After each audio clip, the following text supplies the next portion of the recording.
and Retired Life Inspired Take 2. Hi, my name is Annie and welcome to my channel.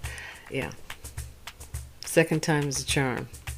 I didn't like the first one, so I thought I'd shoot this again. But how are you? Yes, welcome to my channel. It's been a minute. Do subscribe, like, and share. Subscribe, like, and share. And this is today's topic. Creating the life you want. And in that, I mean doing really only what you really want to do. Sometimes, we have to do things we don't really want to do to live. Certain jobs we have to take on and stuff like that. I'm at this point in my life where I'm starting to reap the benefits of that retired life. And I like this feeling. I've talked to some people who are creatives as of recent, and they get jobs that are very, the hours are odd, but allow them to get to what it is they really want to do. For me, that is becoming a reality.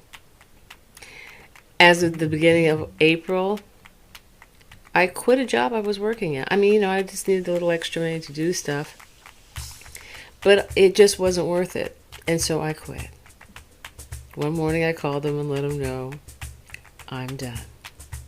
Thank you very much, but effective immediately, I will not be returning. I feel really good with that decision, and my life has improved. And it was proof that two things cannot occupy the same space at the same time. Because I noticed as soon as that happened, I started to discover other ways and other things and other means by which to actually make up for that income. And I am now also, I've carved out enough time so I can really work on my nonprofit. Remember the nonprofit?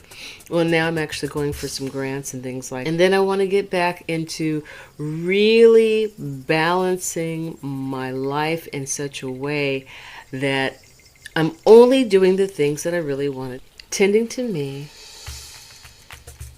organizing my life, praying that my life is ordered, and only putting in it what fits. And there is a sense of happiness. If it doesn't really fit my life, it's not a part of it. If it doesn't fit with the flow, it's not a part of it. It's not in harmony. You get the picture. It's just not going to be part of my life. There's such freedom in that, and we realize that when we start to come to that realization, you start to realize, maybe I've been taking on things that I didn't need to take on. When 2020 hit, there was what they call the Great Reset. A lot of people had already started to come to this conclusion when a lot of people were off and had to remain home, and they started to have to really kind of rethink their life.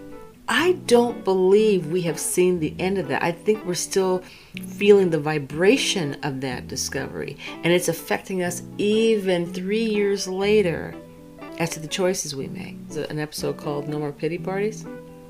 Yeah, I learned from that.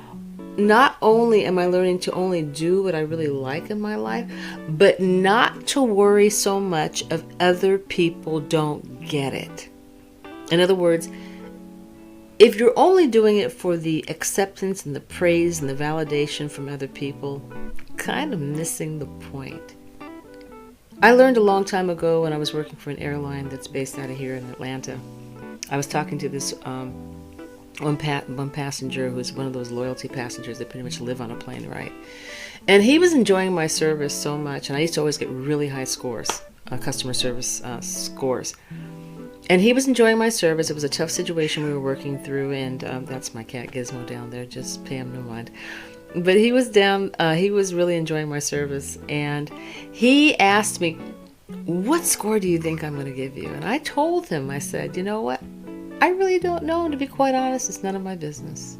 And he said, why do you say that? I said, because I have my own scoring system. He said, oh, you score the passengers? I said, no. I said, no.